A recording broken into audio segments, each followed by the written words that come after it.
Okay, everyone, let's talk about capital asset pricing or CAPM in general. This is a really important concept in finance. Any exams will test it, and also my exams. You will be tested heavily on not only the knowledge and also how to apply it. So first, they have to make assumptions. That's what economists like to do, and it makes things easier so that we can use a model to predict a lot of that, a lot of what will happen, right? That's the purpose of the model. So they assume investors are alike, and you can have different wealth and different risk aversion. That's important, okay? They don't assume investors are all the same. They assume investors are very similar.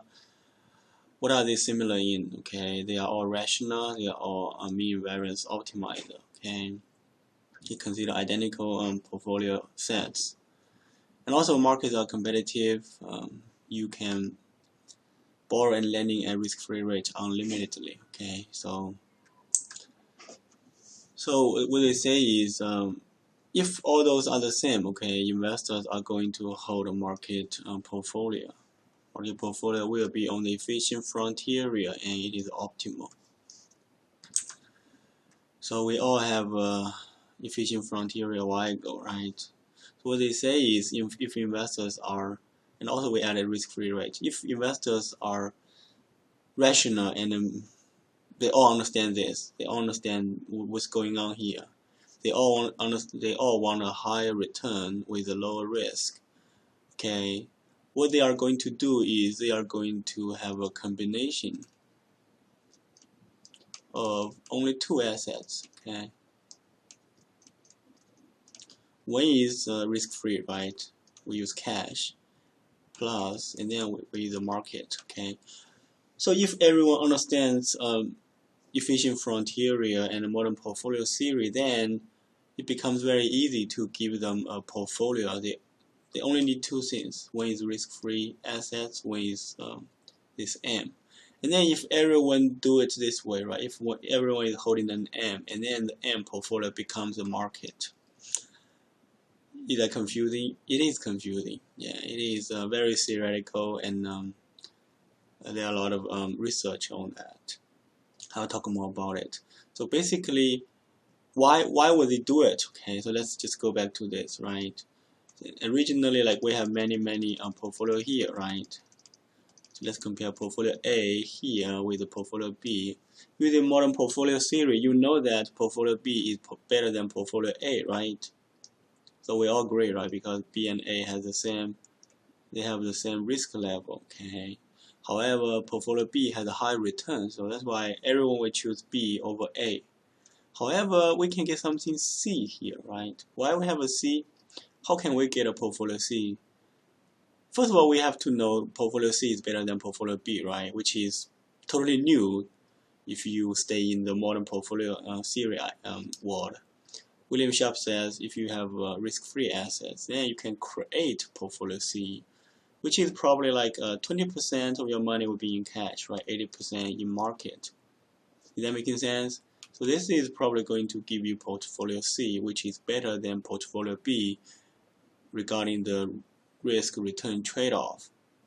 So, and also he says everyone will be on this line, okay? All you need is this line. It's called capital market line. So if you have really high risk, right? If you have high risk level, right? Tolerance.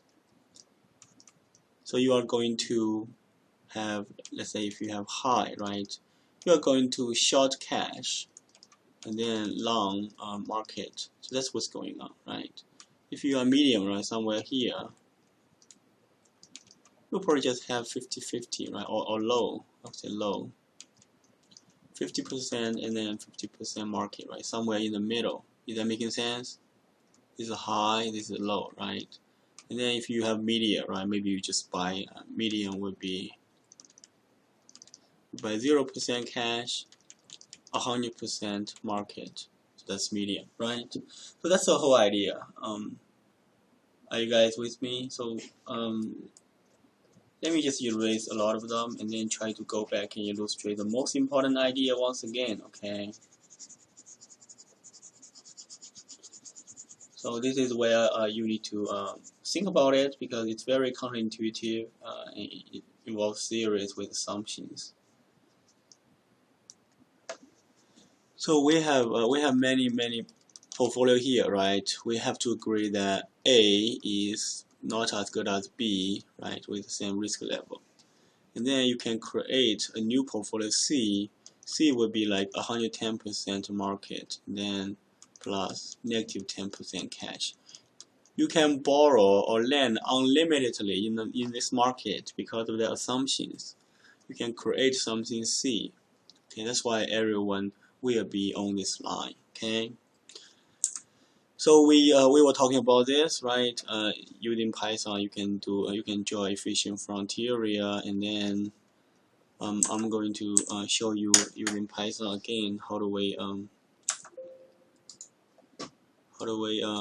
do an efficient frontier area. Okay, so those are what we've done, right? We stopped here. Okay, we like stopped here last time. Then you can have some other code, right? I will upload this into Blackboard. Okay, and basically I have some instructions here. You can just plot it here, right? So that will give you efficient frontier area. And then we can also draw the capital market line.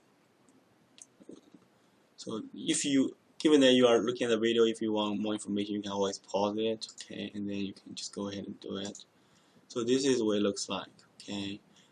This involves optimization, and then we also label this market portfolio here mathematically, and then it also gives you the what is the mix, right? What is the mix of those portfolio here? Then this is a mix, right? We have 4 assets. What are the mix? What are the weights of those? And it also tells you what is the return and volatility on that. What is the Sharpe ratio? So I will upload this into Blackboard. Then let's continue to move forward. So a lot of those are very theoretical. So just like what I showed a while ago, right?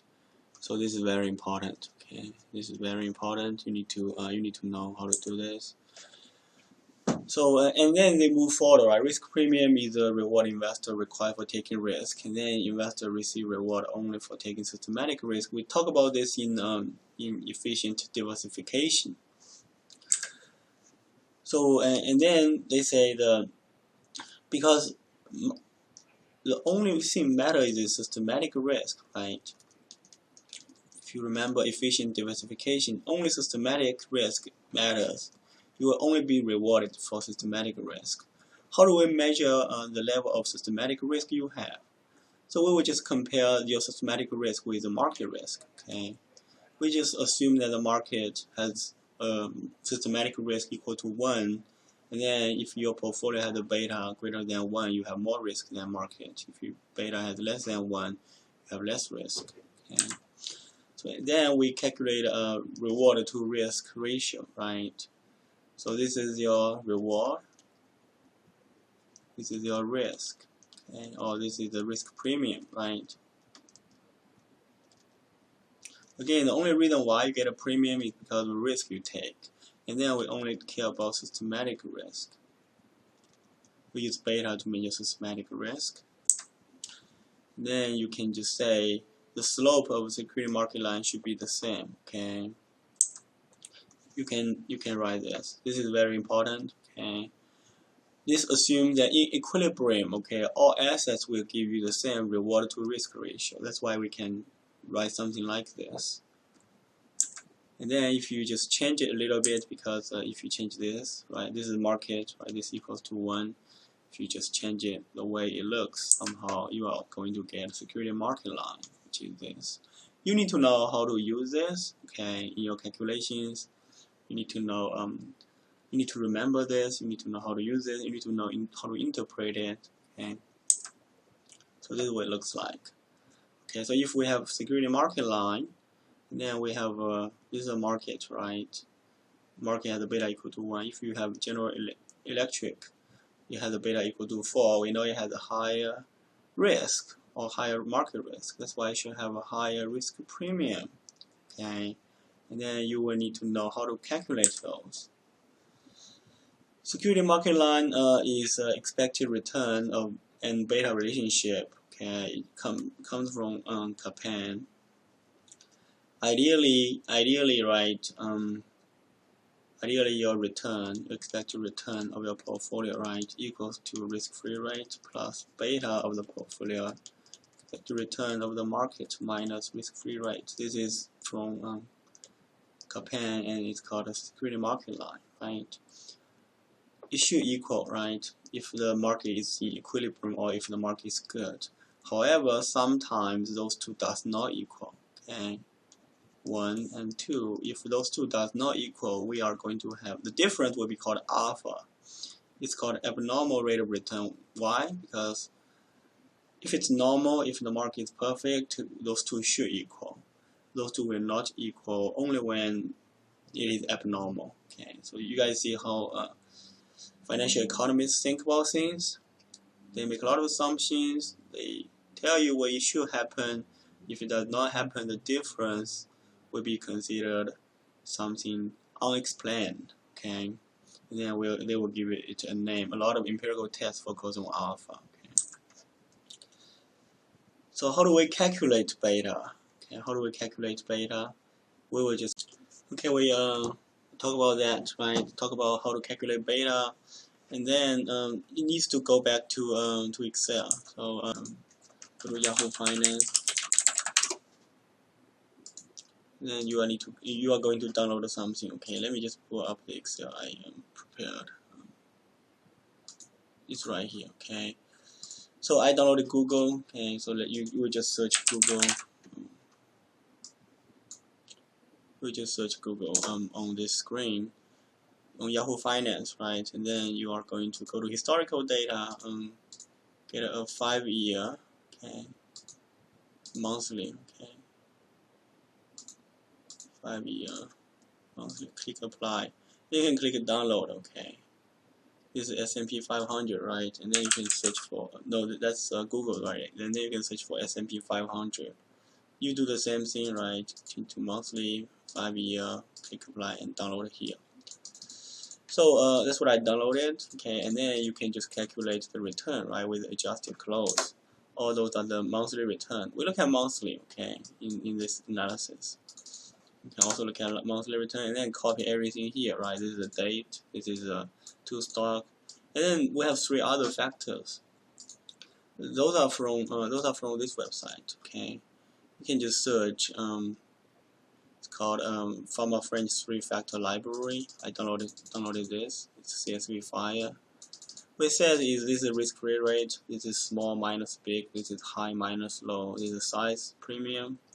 This is a value premium, right? And then we can just do excess, right? What is the excess return for Google, right? This will equal to this percentage minus that, right? So that's your excess. Should be divided by 100, okay, because that's not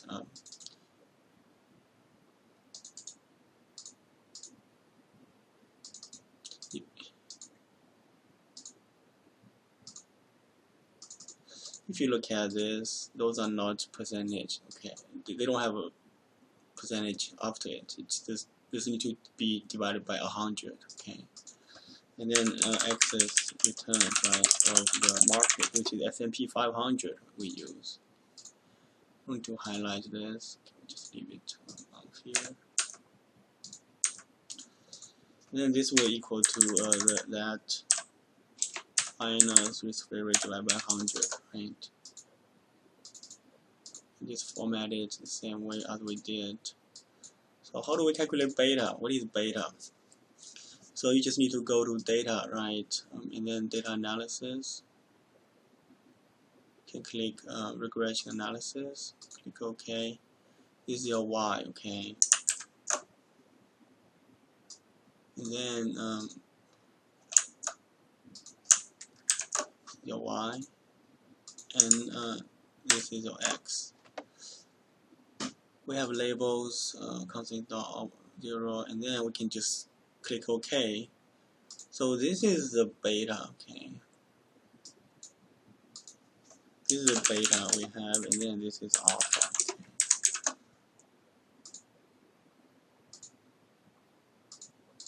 So this is what we say. If you, given that this is a video, okay, if you are not able to follow, go back and try to pause it and then understand what's going on here. Okay, that's capital asset pricing models. This is CAPM. Okay.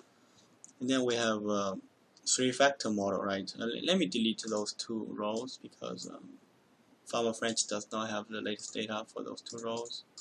So I will just stop here. What is three-factor model? Okay, three-factor model simply says we need to add two more factor into it. Okay.